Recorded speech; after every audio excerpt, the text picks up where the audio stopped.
Hey, hello. Balik lagi di channel Spoiler Moon dan kita akan lanjutkan lagi kisah hidup Fang Yuan. Di part sebelumnya, Fang Yuan telah melakukan pertarungan di Sungai Waktu. Dia menghabisi keempat Sun Si dan juga King Ye. Hasil pertarungan ini jelas jauh berbeda dengan kehidupan Fang Yuan sebelumnya. Yang artinya, saat ini Fang Yuan sudah siap bertarung dan sudah tidak lagi bergantung pada ingatan dari kehidupan sebelumnya. Karena jelas bahwa setelah pertarungan ini, efek tinta yang ditimbulkan itu akan menjadi lebih besar. Dan apa yang ia ingat di kehidupan sebelumnya, hampir semuanya tidak bisa ia gunakan lagi. Mulai dari sini, semua akan kembali bergantung pada kemampuan Fang Yuan sendiri. Bagaimana cara dia merespon keadaan dan kemudian mengambil keputusan. Nah, kita akan sambung lagi kisah hidup Fang Yuan di part 374. Setelah pertarungan di Sungai Waktu, Fang Yuan dan yang lainnya akhirnya kembali ke perbatasan selatan dengan mengikuti anak Sungai Waktu. Meskipun para immortal bawaan Fang Yuan masih berada dalam kondisi yang sangat baik dan penuh semangat, tetapi mereka tetap perlu beristirahat serta mengatur ulang keadaan setelah pertempuran sebelumnya. Keuntungan kali ini cukup besar. Fang Yuan mulai memeriksa mayat-mayat yang telah ia kumpulkan. Selain King Ye, sebagian besar immortal peringkat 7 dari benua tengah berasal dari 10 sekte kuno. Mereka tidak memiliki kualifikasi untuk bergabung dengan pengadilan surgawi, yang artinya apertur mereka saat ini masih ada, sekalipun sebagian besar gu mereka telah hancur. Dari seluruh pencarian yang Fang Yuan lakukan, tidak banyak gu immortal yang ia dapatkan, karena memang sebagian besar sudah hancur. Tapi itu tidak menjadi masalah. Lagi pula mendapatkan begitu banyak apertur abadi peringkat 7 itu juga menjadi keuntungan tersendiri, sehingga nantinya Fang Yuan juga bisa melahapnya. Dan yang lebih penting, Fang Yuan sendiri berkata bahwa rampasan dalam pertempuran ini hanyalah bonus, karena nilai sejati dari pertempuran ini adalah Fang Yuan yang berhasil membalikkan situasinya yang pasif dan kemudian merebut inisiatif untuk melawan pengadilan surgawi. Fang Yuan benar-benar telah merencanakan segalanya dan memilih waktu yang sangat tepat. Kalau sebelumnya Fang Yuan bertarung lebih awal, dia pasti bisa menang. Tetapi ketika itu, Fang Yuan belum memiliki kapal perang ribuan tahun. Dan tentu saja, kalau dia memaksa bertarung, maka dia harus mengekspos kultivasi peringkat 8-nya. Dan tentu ini bukanlah sesuatu yang dia inginkan. Karena dengan pertarungan yang seperti sebelumnya, kultivasinya masih tetap tersembunyi. Dan di mata dunia, dia hanyalah seorang immortal peringkat 7.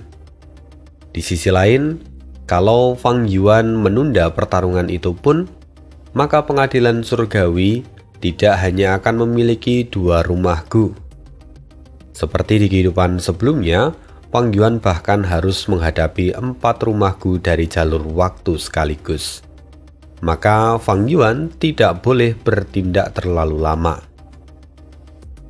Sekarang dengan menghancurkan pavilion masa kini dan masa lalu, serta kapal pesiar, pengadilan surgawi jatuh ke posisi yang sangat pasif di Sungai Waktu. Pengadilan surgawi sendiri takut kalau Fang Yuan akan memperoleh warisan sejati teratai merah. Karena itu, pasti mereka akan segera mengirimkan bantuan ke Sungai Waktu untuk menghentikannya. Setelah kematian Huangxi dulu, pengadilan surgawi tidak lagi memiliki ahli dari jalur waktu peringkat 8 yang saat ini masih tersadar. Mereka bahkan sebelumnya terpaksa menggantinya dengan King Ye. Meskipun peringkat 8, tapi kan dia jalur gelap. Serta mengerahkan 2 rumah gu. Oleh karena pengaturan inilah, Fang Yuan kembali memperoleh kesempatan untuk melakukan serangan. Namun, Fang Yuan juga tahu, sekalipun sekarang pengadilan surgawi jatuh dalam kondisi pasif, mereka tetap tidak akan tinggal diam. Mereka pasti akan mencari segala cara untuk menghentikan Fang Yuan. Tidak peduli berapapun harga yang harus mereka bayar, mereka pasti akan menghentikan Fang Yuan untuk menyisir Sungai Waktu, karena mereka tidak mau warisan teratai merah sampai jatuh ke tangan Fang Yuan. Dalam kehidupan sebelumnya, pengadilan surgawi menjaga Sungai Waktu seperti benteng. Namun dalam kehidupan ini, Sungai Waktu telah menjadi tempat yang harus mereka pertahankan mati-matian. Bagi mereka, ini medan perang. Sementara bagiku, Sungai Waktu adalah ladang pembantaian. Tempat itu menjadi tempat terbaik untuk melemahkan pengadilan surgawi dan membuat mereka berdarah-darah. Fang Yuan pun kemudian tertawa puas. Fang Yuan hampir bisa menebak bagaimana reaksi dari pengadilan surgawi selanjutnya. Seperti halnya pengadilan surgawi yang memanfaatkan Gunasip untuk memaksa para immortal dari 4 wilayah melakukan kampanye panjang untuk menyerang benua tengah, Fang Yuan kini juga mengandalkan kabut asap warisan sejati teratai merah untuk memaksa mereka mengirimkan bala bantuan ke Sungai Waktu. Hanya saja, rahasia kelahiranku kembali tak lagi bisa disembunyikan, pikir Fang Yuan. Dalam pertempuran di Tanah Langya, Peri Ziwei sudah mulai curiga padanya. Dalam periode ini, Fang Yuan sendiri menangkap para immortal perbatasan selatan dan mulai melakukan pembantaian besar-besaran di Sungai Waktu. Maka Fang Yuan tahu dengan jelas bahwa Peri Ziwei pasti sudah bisa menebak bahwa dia telah dilahirkan kembali.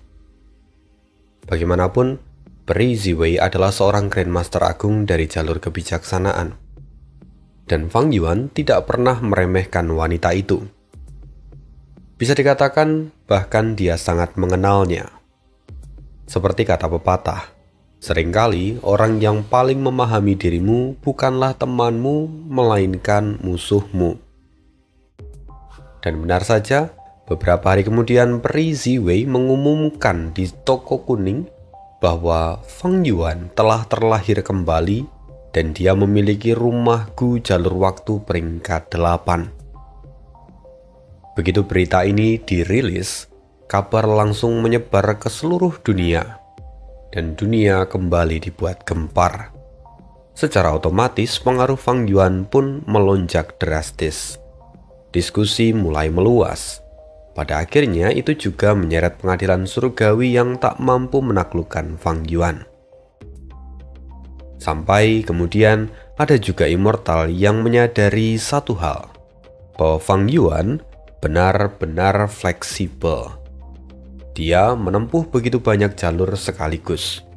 Bakat yang mengerikan seperti itu membuat seluruh dunia tercengang sekaligus takut. Bagaimanapun, kebanyakan immortal, bahkan yang telah mencapai peringkat 8 pun, hanya mengolah satu jalur utama. Tidak ada di dunia ini yang mampu menempuh banyak jalur seperti Fang Yuan. Mengembangkan banyak jalur itu berarti membagi waktu, energi, serta sumber daya. Dan seringkali para immortal justru tidak akan mencapai apapun. Sebenarnya, Fang Yuan juga pernah berpikir untuk mengkhususkan diri pada satu jalur saja. Tapi, dia tidak punya pilihan lain. Sebelumnya, dia bertarung sendirian dan selalu ditekan oleh musuh-musuhnya. Tanpa jalur kebijaksanaan, bagaimana mungkin dia bisa bertahan? Tanpa jalur jiwa, bagaimana kekuatan tempurnya bisa meningkat? Tanpa jalur formasi, bagaimana mungkin dia bisa menangkap para immortal dari perbatasan selatan?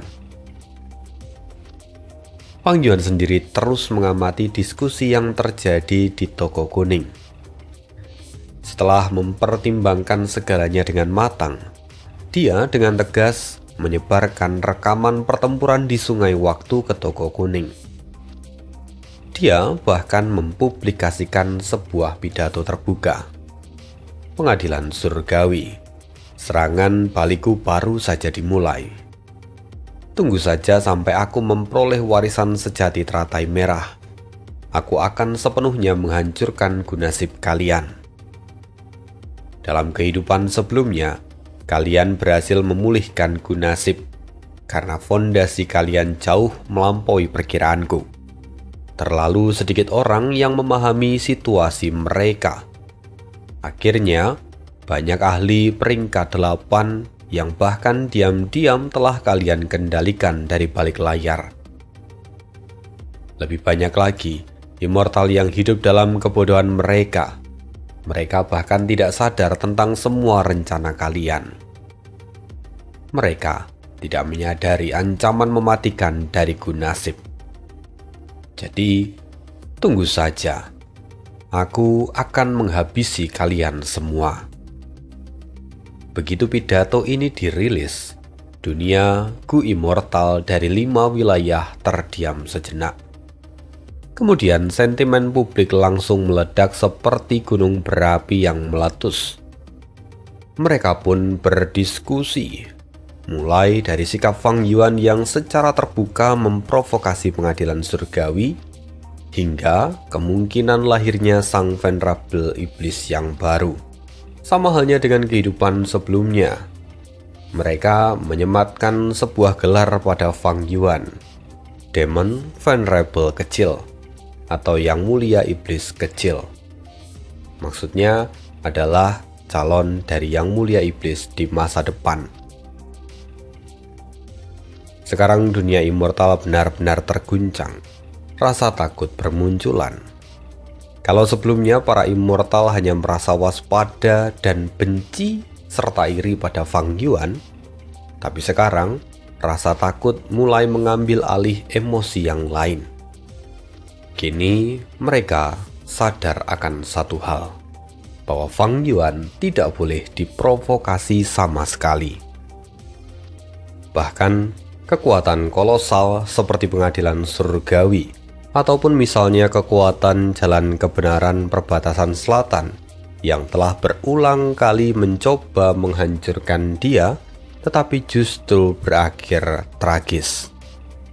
Prestis mereka diinjak-injak tanpa ampun, dan sampai sekarang pun mereka tidak memiliki cara yang efektif untuk menghadapi Fang Yuan. Sementara itu di klan Ji, wajah Jiguyo pucat pasi. Dia akhirnya menyadari sebuah kemungkinan yang mengerikan. Pengkhianat yang Fang Yuan sebutkan belum ditemukan. Mungkinkah ini adalah informasi yang terungkap di kehidupanku sebelumnya? Jika aku juga pernah bertransaksi dengan Fang Yuan di kehidupan sebelumnya, bukankah itu berarti akulah pengkhianatnya? Memikirkan itu, hati Jiguyo terasa dingin. Lalu di Klantang Gurun Barat, tetua tertinggi pertama dan kedua telah berdiskusi secara rahasia. Fang Yuan itu benar-benar menjadi iblis sejati dengan kekuatan yang mengerikan. Jika hubungan dengan klan kita terbongkar, pengadilan surgawi pasti akan melenyapkan kita. Kita telah berkolaborasi dengannya.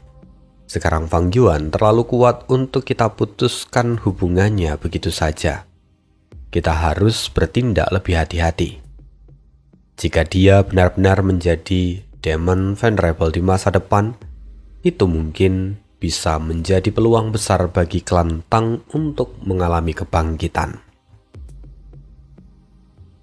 Sementara itu di klan Si, di ruang kultivasi rahasia, tetua tertinggi dari klan Si tertawa pelan. Menarik. Pengadilan surgawi ingin seluruh dunia melawan Fang Yuan. Sementara di sisi lain, Fang Yuan juga membongkar kelemahan pengadilan surgawi dan menyatakan ancaman tersembunyi mereka. Fang Yuan jelas berharap bahwa para immortal dari 4 wilayah akan bersatu menyerang pengadilan surgawi. Ia perlahan menutup matanya. Dia berkata lagi, "Mari lupakan mereka untuk saat ini. Aku akan melanjutkan kultivasi tertutupku. Setelah kekuatanku meningkat, mari lihat bagaimana para pahlawan dunia ini akan berdiri di hadapan pedangku." Waktu pun berlalu. Di benua tengah, tepatnya di kuburan abadi, sebuah perubahan aneh tiba-tiba terjadi. Segumpal api muncul di udara. Pada awalnya, api itu hanya sebesar kepalan tangan. Namun dalam beberapa tarikan nafas, api itu meluas dengan cepat, mewarnai seluruh langit dengan warna merah menyala. Cahaya api menyapu sekitar, menarik perhatian Peri Ziwei dan anggota pengadilan surgawi. Peri Ziwei bergegas menuju pintu masuk dari kuburan abadi. Api itu kini terlihat semakin terang, dan di dalam nyala merah itu tampak titik-titik cahaya perak, seperti sebuah berlian yang tak terhitung jumlahnya dan terlihat menghiasi tirai api itu. Saat api perlahan menghilang, dari kedalaman kuburan abadi, seorang immortal tua berjubah merah melangkah keluar. Kemudian diikuti oleh sebuah cahaya seperti berlian yang perlahan berkumpul, membentuk lapisan sinar lembut. Dari dalamnya, tampak seorang immortal tua yang duduk di kursi roda kayu. Dia pun bergerak perlahan ke depan. Mata Peri Ziwei berbinar. Dia mengenali kedua immortal ini. Pria berjubah merah tua tak lain tak bukan adalah Li Huang, sang ahli dari jalur api. Sementara laki-laki tua yang berada di kursi roda kayu adalah Gu Liuru, sang ahli dari jalur waktu peringkat 8. Peri Ziwei segera membungkuk dengan penuh hormat. Junior memberi salam kepada kedua senior. Gu Liuru mengangguk tanpa mengatakan apapun. Tubuhnya terlihat kurus kering, seperti sebuah tengkorak. Wajahnya pun terlihat pucat. Separuh tubuhnya lumpuh dan tak bisa disembuhkan. Sementara Li Huang, dia tampak membuka mulut perlahan. Dia berkata, "Kami tentu tidak bangun tanpa alasan. Pengadilan surgawi pasti saat ini sedang membutuhkan kekuatan kami. Jadi, bagaimana situasinya sekarang?" Peri Ziwei lalu menunduk dan menjelaskan semua keadaannya dengan jujur. Setelah beberapa waktu, Li Huang tampak menyipitkan mata. "Fang Yuan, aku tidak menyangka akan ada iblis semacam itu yang muncul di dunia ini. Sejak dulu kala, setiap kali datangnya era besar selalu disertai oleh kekacauan. Tetapi iblis ini terlalu ganas. Akar masalahnya jelas. Dia adalah benih yang ditinggalkan oleh teratai merah." Gu Liuru pun bicara dengan suara datar. "Untungnya situasi keseluruhan masih berada dalam kendali kita. Ketika Gunasi pulih sepenuhnya dalam beberapa tahun ke depan, pengadilan surgawi akan berada dalam posisi tak terkalahkan.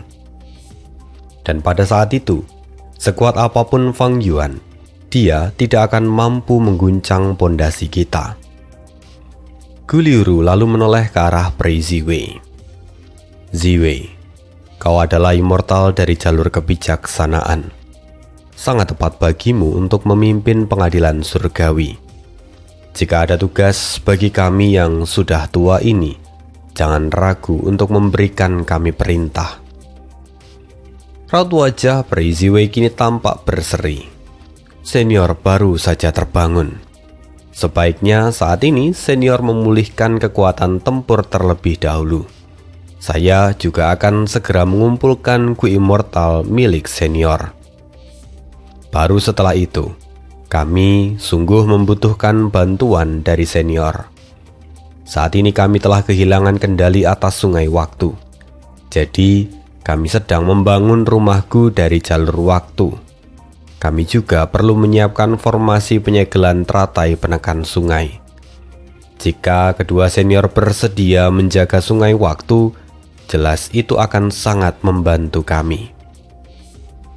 Gu Liuru dan Li Huang saling bertukar pandang. Lalu Gu Liuru mengangguk pelan. Li Huang sendiri tertawa dengan keras dan berkata, "Tentu saja, mari kita hadapi setan kecil itu." Dalam hal kekuatan tempur murni, Li Huang tentu lebih kuat daripada Gu Liuru. Namun, bagi Peri Ziwei, kebangkitan Gu Liuru bahkan jauh lebih penting dalam kondisi saat ini. Karena Gu Liuru adalah ahli dari jalur waktu peringkat 8. Tentu kekuatannya jauh lebih unggul ketika berada di sungai waktu. Pada saat yang paling genting, keberadaannya menutup celah terbesar dari pengadilan surgawi serta menghapus kekhawatiran terbesar Peri Ziwei terhadap kendali Fang Yuan pada sungai waktu. Tapi di tengah kebahagiaan itu, tiba-tiba ekspresi Peri Ziwei berubah. Fang Yuan telah terlahir kembali. Apakah dia juga tahu tentang kebangkitan dari para senior?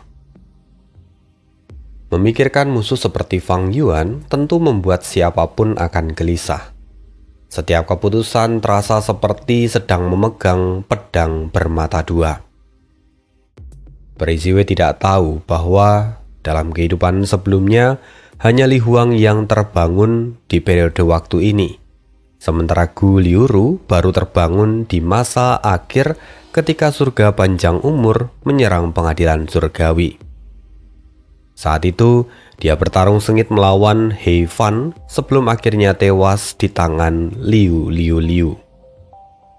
Tapi kali ini, karena Fang Yuan menyerang lebih awal, menghancurkan kapal pesiar serta pavilion masa kini dan masa lalu, serta membunuh Qing Ye juga, riak waktu terbentuk dan kemudian membangunkan Gu Liuru lebih cepat daripada kehidupan sebelumnya. Seorang ahli dari jalur waktu peringkat 8 ini akan menjadi penghalang terbesar bagi Fang Yuan di sungai waktu. Kita akan beralih dari benua tengah menuju apertur abadi Fang Yuan. Tepatnya di mini benua tengah, indera ilahi Fang Yuan menyapu sebuah rawa yang luas. Di bawah ada tanah lumpur yang sangat subur. Sungai-sungai dangkal setinggi betis mengalir di antara lapisan lumpur yang hitam. Ini adalah titik sumber daya baru yang belum lama ini dibangun oleh Fang Yuan. Rawa itu membentang sejauh mata memandang. Setiap kilometer terlihat tunas tanaman bunga rawa ekstrim sebesar rumah. Saat bunga itu mekar, bentuknya menyerupai trompet raksasa dengan kelopak yang saling terhubung. Warnanya dominan putih dengan semburat warna merah muda. Selain itu, untayan kabut putih perlahan naik dari putik bunga rawa ekstrim itu. Kabut inilah yang kemudian menjadi makanan dari Gu penyesalan. Di kehidupan sebelumnya, Fang Yuan juga membangun rawa ini setelah dia memperoleh Gu penyesalan. Namun dalam kehidupan ini, dengan kekayaannya yang melimpah, dia membangunnya lebih awal sebagai persiapan. Ketika ia mendapatkan Gu penyesalan nanti, ia tidak perlu lagi memikirkan tentang masalah pemberian makanan. Kini, Fang Yuan telah mampu menyediakan makanannya secara mandiri untuk seluruh Gu immortal miliknya. Dan belum lama ini, ia bahkan telah membangun titik sumber daya khusus untuk Gu immortal peringkat 8 yang telah ia rampas dari Basiba. Ia menandai wilayah laut tertentu di mini laut timur, lalu memasukkan kawanan laba-laba air baru untuk menghasilkan makanan yang cukup bagi Gu itu. Tentu saja laba-laba air itu diperas langsung dari jalan kebenaran perbatasan selatan. Fang Yuan telah menganeksasi sebagian besar aparatur abadi dari para tawanannya, dan ia juga telah menggeledah jiwa mereka hingga tidak tersisa apapun. Karena itulah, Fang Yuan bisa memeras kekuatan perbatasan selatan dengan sangat efektif. Ditambah setelah pengumuman yang ia buat di toko kuning, ketakutan dari para ahli perbatasan selatan semakin besar dan mereka tidak lagi berani berkompromi dengan Fang Yuan. Dulu di kehidupan Fang Yuan saat ada di bumi, ada sebuah ungkapan terkenal tentang seni perang. Bentuk jenderal tertinggi adalah yang mematahkan rencana musuh. Yang terbaik berikutnya adalah yang memutus aliansi musuh. Dan yang berikutnya lagi adalah mengalahkan pasukan mereka di medan perang. Kemudian terakhir, kebijakan terburuk yang dibuat oleh jenderal adalah mengepung kota yang bertembok. Itu adalah kata-kata bijak. Dan saat masih muda, manusia memang hanya peduli pada pertempuran. Tapi setelah mereka dewasa, mereka perlahan menyadari bahwa bertarung hanyalah metode tingkat 3 untuk mencapai tujuan dan meraih keuntungan. Pertempuran memiliki resiko tinggi, hasilnya pun tidak pernah pasti. Seringkali, dua belah pihak justru sama-sama menderita kerugian.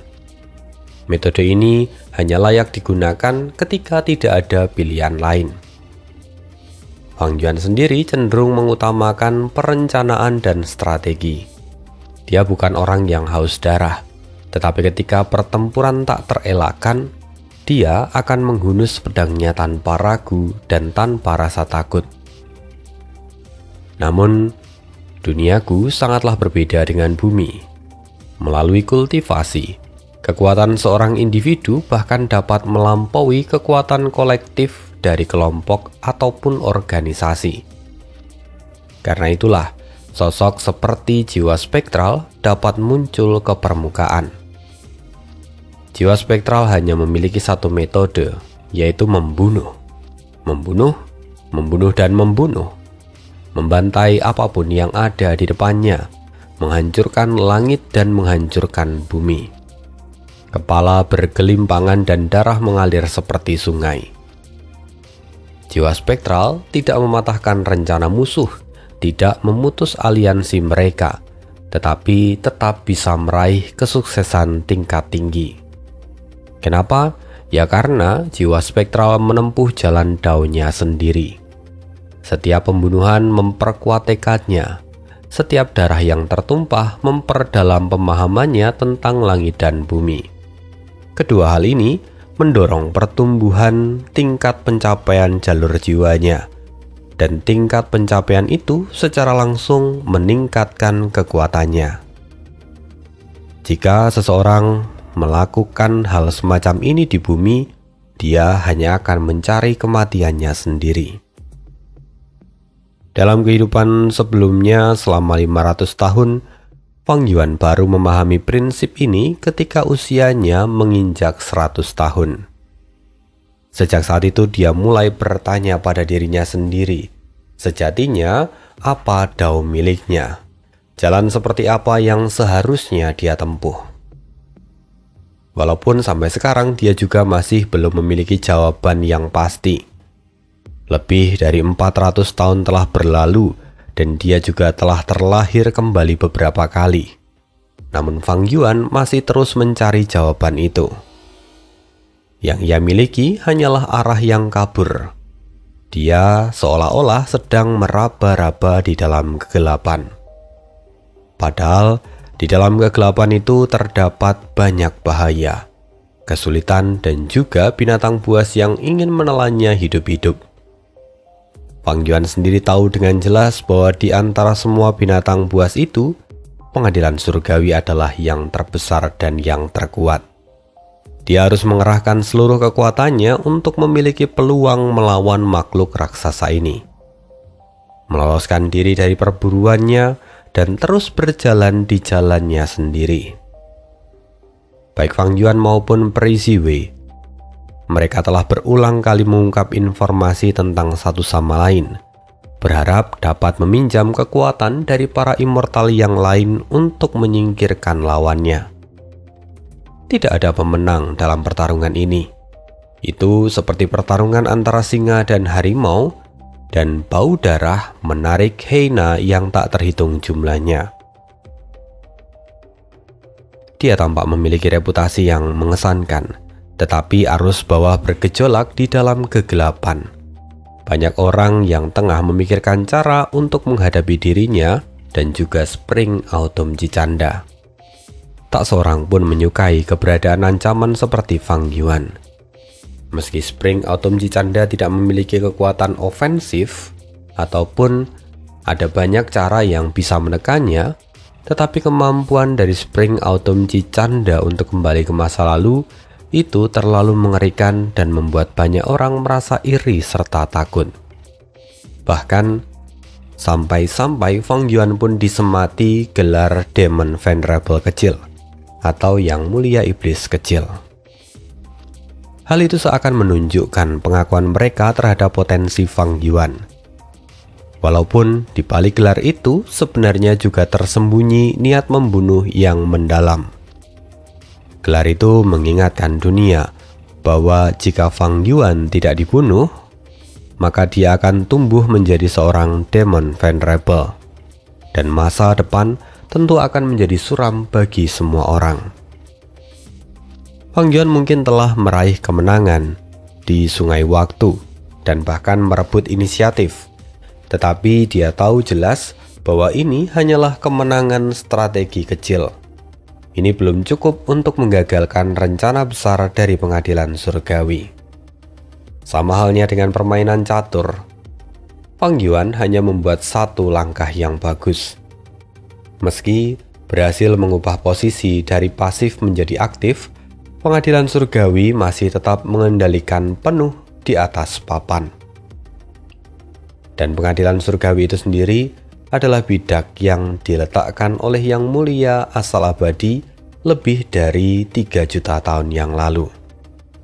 Dengan fondasi pengadilan surgawi, efek tinta akan kembali muncul.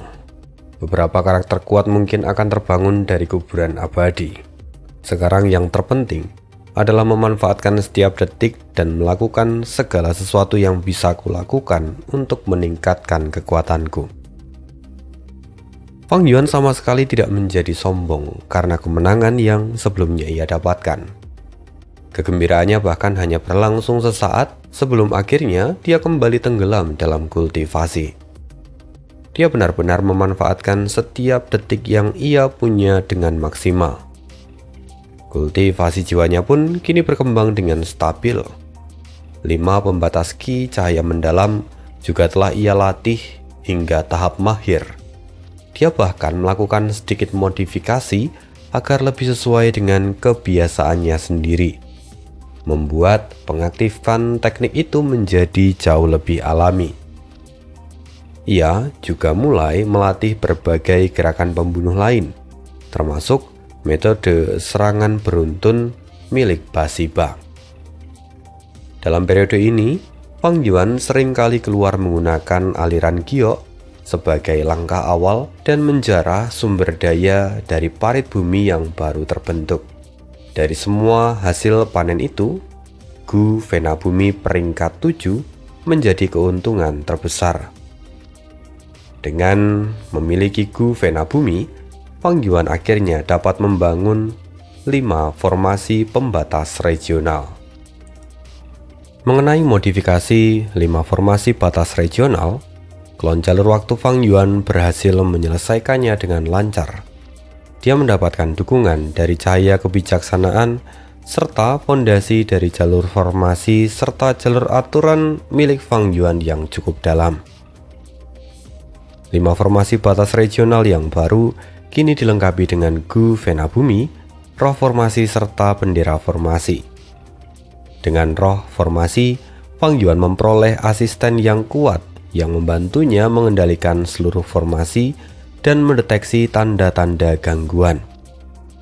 Dengan bendera formasi, Fang Yuan dapat memindahkan seluruh formasi langsung dari apertur abadi ke dunia luar, atau memindahkan formasi dari 5 wilayah ke dalam apertur abadi.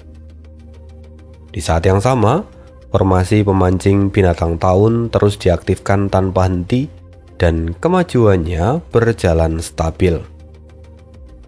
Kolam esensi tahun pun kini menampung lebih dari 20 binatang tahun abadi dari 7 spesies yang berbeda. Lebih dari setengah spesies kini telah berhasil ia kumpulkan. Tapi Fang Yuan tidak yakin apakah seluruh spesies dapat diperoleh dalam waktu yang tersisa. Tentu semua itu bergantung pada keberuntungan.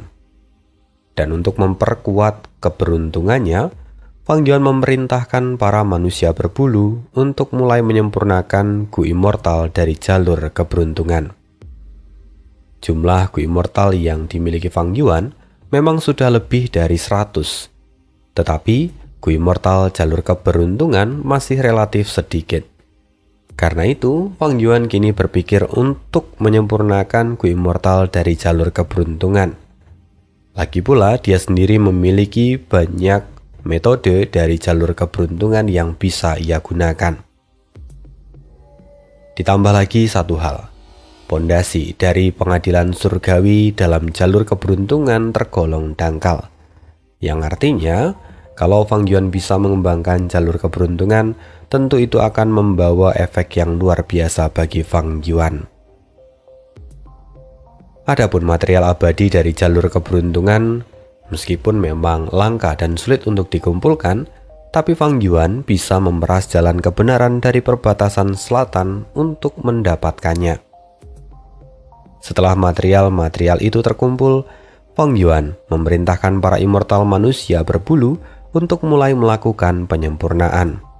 Karena mereka hanya menyempurnakan Gu Immortal jalur keberuntungan peringkat 6 dan tidak menaikkan peringkatnya, maka Fang Yuan masih mampu menanggung kerugian meskipun penyempurnaan gagal. Pondasinya saat ini sendiri sudah sangat kokoh. Dia bisa dikatakan sangat kaya, dan bahkan kondisinya telah jauh melampaui kehidupan sebelumnya pada periode waktu yang sama. Adapun tentang praktik gerakan pembunuh abadi, 5 pembatas ki cahaya mendalam bisa dikesampingkan untuk sementara waktu. Meskipun Fang Yuan belum berlatih pemotongan waktu, tapi dia telah memperoleh banyak wawasan baru. Kini, dia memahami esensi sejati dari gerakan itu dengan jauh lebih jelas. Gerakan itu sebenarnya bisa dikatakan seperti penghapus. Dia menggunakan kekuatan jalur waktu untuk menghapus musuh.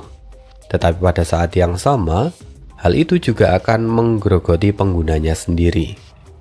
Efek penghapusan memori dari gerakan ini tidak dapat dihilangkan. Hal ini ditentukan oleh struktur inti dari gerakan itu. Kalau bagian ini dihapus, maka keseluruhan kerangkanya juga akan runtuh. Dan jika itu terjadi, maka karakteristik ofensif dari gerakan ini juga akan lenyap sepenuhnya. Fang Yuan tidak punya pilihan selain menerima kekurangan ini. Kini tubuh utamanya membuat kemajuan pesat. Kemajuan dari para klonnya bahkan jauh lebih besar. Jiwa dari klon jalur mimpi Fang Yuan perlahan menyesuaikan diri dan menyatu dengan tubuhnya. Lalu klon manusia naga Fang Yuan kini juga telah menerobos menjadi ranah immortal peringkat 6 dan memperoleh tanah terberkati tingkat tinggi. Lalu Fang Yuan juga mulai meluangkan lebih banyak waktu untuk menjelajahi alam mimpi. Selama periode ini, dia dan Ji Guyo melakukan banyak transaksi, sehingga kini terdapat banyak alam mimpi di dalam apertur abadinya. Dan untuk pertama kalinya setelah sekian lama, Fang Yuan memutuskan untuk kembali menjelajahi alam mimpi dan meningkatkan pencapaiannya. Kali ini alam mimpi yang ia pilih adalah alam mimpi dari jalur Qi. Setelah meninggalkan tubuh utamanya dan memasuki alam mimpi, pemandangan di depan matanya seketika berubah. Lalu saat berikutnya, Fang Yuan berdiri di atas sebuah bukit. Kabut tebal menyelimuti sekitarnya dan angin dingin berhembus kencang. Dia memeriksa dirinya sendiri. Dia menemukan bahwa dia adalah seorang immortal peringkat 6 yang berada dalam kondisi mengenaskan. Tubuhnya penuh dengan luka. Beberapa di antaranya bahkan masih mengucurkan darah segar. Lalu saat Fang Yuan masih merenung dan menilai, terdengar desiran angin dari belakang. Dan 3 orang immortal manusia tinta muncul. Wei Yusu, kau pikir kau mau pergi kemana? Mati! 3 gerakan pembunuh langsung dilepaskan ke arahnya. Perubahan itu benar-benar mendadak, dan Fang Yuan bahkan belum sempat menyesuaikan diri dengan gu yang ia punya. Ketika itu ia sudah terjebak dalam situasi hidup dan mati, dan akhirnya ledakan pun terjadi. Tubuhnya hancur berkeping-keping dan dia mati secara mengenaskan. Fang Yuan akhirnya keluar dari alam mimpi dan kembali ke dunia nyata. Aku tidak menyangka akan menghadapi rintangan seperti ini begitu memasuki alam mimpi. Bahkan aku langsung mati dalam sekejap. Fang Yuan segera memeriksa luka pada jiwanya. Tapi di luar dugaan, hanya terdapat luka ringan yang dapat dipulihkan dengan 100 gunyali. Tampaknya setelah jiwaku menjadi jiwa sunyi, kualitasnya pun berubah dan mampu menahan reaksi dari alam mimpi yang lebih kuat. Fang Yuan lalu beristirahat sejenak, sebelum kemudian kembali menjelajahi alam mimpi. Dia masih memasuki mimpi yang sama. Kali ini Fang Yuan segera memeriksa semua gu miliknya. Ia hanya memiliki 1 gu immortal. Bentuknya seperti kecoa berwarna putih keabu-abuan. Ia mengenali gu ini. Itu adalah gu aliran Qi. Gu aliran Qi ini adalah gu immortal dari jalur Qi peringkat 6. Lalu Fang Yuan juga melihat detail yang lain. Dia menemukan sejumlah besar gu fana dari jalur Qi peringkat 5. Lalu dia juga membawa 3 material abadi, Qi besi hitam, Qi vitalitas anggrek, dan Qi naga yang bergerak. Fang Yuan sendiri tertegun. Gu aliran Qi hanya memiliki fungsi pendukung. Bagaimana mungkin dia akan menghadapi pasukan yang mengejarnya hanya menggunakan gu ini? Saat dia masih berpikir, sebuah teriakan nyaring kembali terdengar dari belakang. Wei Yusu, kau pikir kau bisa pergi kemana? Mati! Lagi-lagi ledakan terjadi dan tubuh Fang Yuan hancur. Jiwanya kembali ke dunia nyata. Sambil merawat lukanya, Fang Yuan merenung.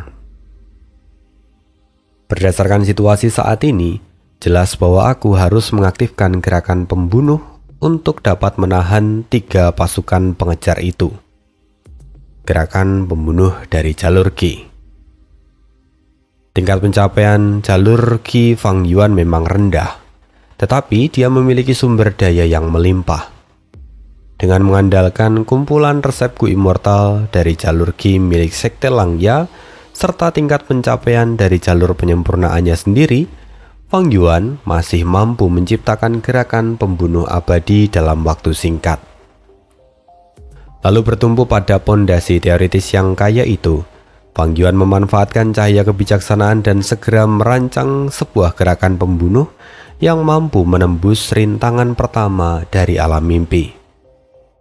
Sayangnya setelah mencoba lagi, Fang Yuan tetap gagal. Karena itu dia memilih untuk berlatih. Ia memang tidak memiliki gu aliran Qi, tetapi saat ini dia dapat meniru struktur dan berlatih lebih dahulu. Ketika Fang Yuan kembali memasuki alam mimpi, Fang Yuan akhirnya memiliki rasa percaya diri.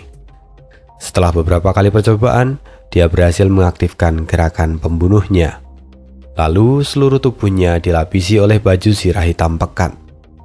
3 orang immortal yang mengejar itu tak lagi mampu membunuhnya seketika.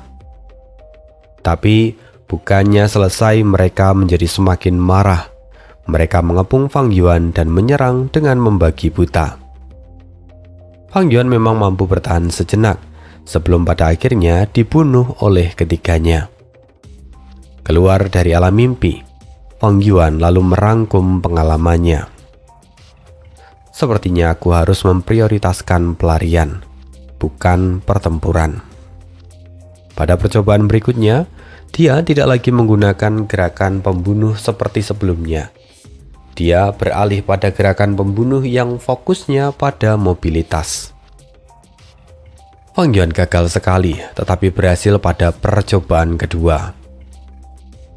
Keberhasilan itu benar-benar membawanya ke tahap kedua dari alam mimpi. Tapi sebelum sempat mengamati lingkungan, Fang Yuan muntah seteguk darah. Aku benar-benar terluka parah. Konsumsi material abadi juga terlalu besar, pikir Fang Yuan yang langsung tenggelam. Dia hanya memiliki Gu aliran Qi sebagai Gu immortal. Ia bisa mengendalikannya sebagai inti, lalu menggunakan 3 material abadi sebagai pelengkap untuk mengaktifkan gerakan pembunuh abadi. Qi besi hitam membentuk baju zirah gelap yang menyelimuti seluruh tubuhnya. Vitalitas anggrek Qi digunakan untuk menyembuhkan tubuhnya, sementara Qi naga yang bergerak digunakan untuk pergerakan. Pada tahap pertama dari alam mimpi, Fang Yuan akhirnya berhasil lolos dari pengejaran. Kini, setelah memasuki tahap kedua, dia segera menyadari bahwa Qi naga yang bergerak telah terkuras lebih dari setengah. Qi besi hitam terkuras setengahnya, sementara vitalitas anggrek Qi masih utuh. Situasinya buruk. Aku harus menyembuhkan diri terlebih dahulu. Fang Yuan segera mempersiapkan diri dan mengaktifkan gerakan pembunuh abadi nafas anggrek. Esensi abadi mengalir, vitalitas anggrek Qi langsung terkonsumsi sebagian. Pipi Fang Yuan menggembung. Dia membuka mulut dan mengembuskan nafas panjang. Aroma harum yang syarat akan vitalitas menyebar seperti kabut hijau muda, menyelimuti seluruh tubuhnya. Beberapa saat kemudian kabut itu menghilang.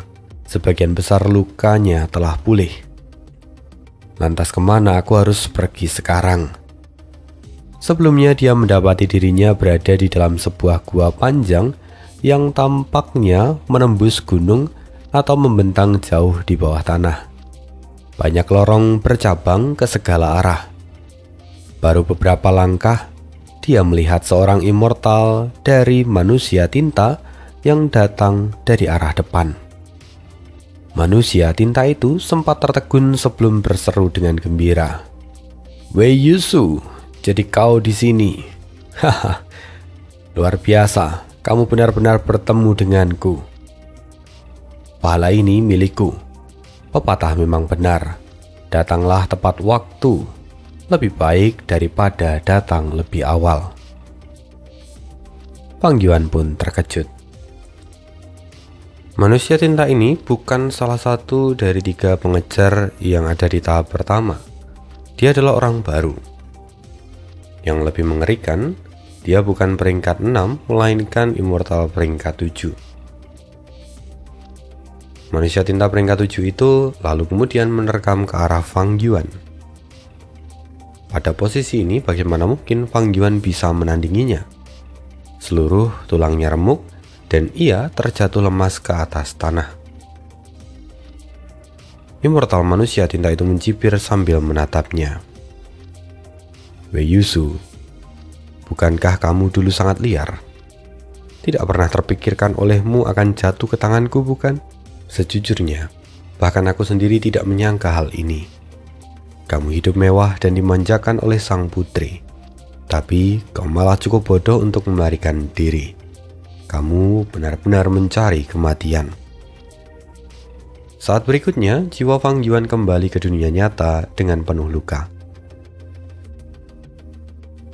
Fang Yuan berpikir, ini berarti meskipun aku ditangkap dan tidak dibunuh, itu tetap dianggap gagal.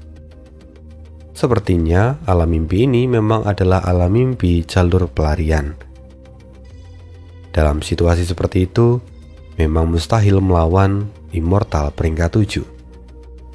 Maka Fang Yuan pun mencobanya lagi. Dia memasuki tahap kedua alam mimpi itu, mencobanya berkali-kali dan terus gagal. Dia mendapati bahwa ada banyak manusia tinta immortal yang mengejarnya. 5 peringkat 6 dan 3 peringkat 7. Dari informasi yang terungkap oleh Immortal peringkat 7, Fang Yuan memperoleh gambaran kasar tentang era alam mimpi itu. Bukan dari era antiquity jauh, melainkan era antiquity lama. Ketika ras varian manusia masih berada di puncak kejayaannya, para pengejar memiliki banyak metode, dan Fang Yuan gagal berulang kali, tetapi tidak pernah berkecil hati. Akhirnya, dia menemukan sebuah celah. Ternyata di dalam terowongan gua ini terdapat beberapa material abadi dari jalur Qi. Salah satunya adalah penyembunyian sisi Qi musim gugur, yang mana itu menjadi bantuan terbesar bagi Fang Yuan. Dengan memanfaatkan pemahamannya dari kegagalan sebelumnya dan setelah mengumpulkan material abadi, Fang Yuan mengaktifkan gerakan pembunuh dan berhasil melewati tahap kedua. Fang Yuan kemudian memasuki tahap ketiga. Dan kita akan sambung lagi kisah hidup Fang Yuan di part berikutnya. Sekian untuk hari ini, terima kasih dan see you again di next video. Bye.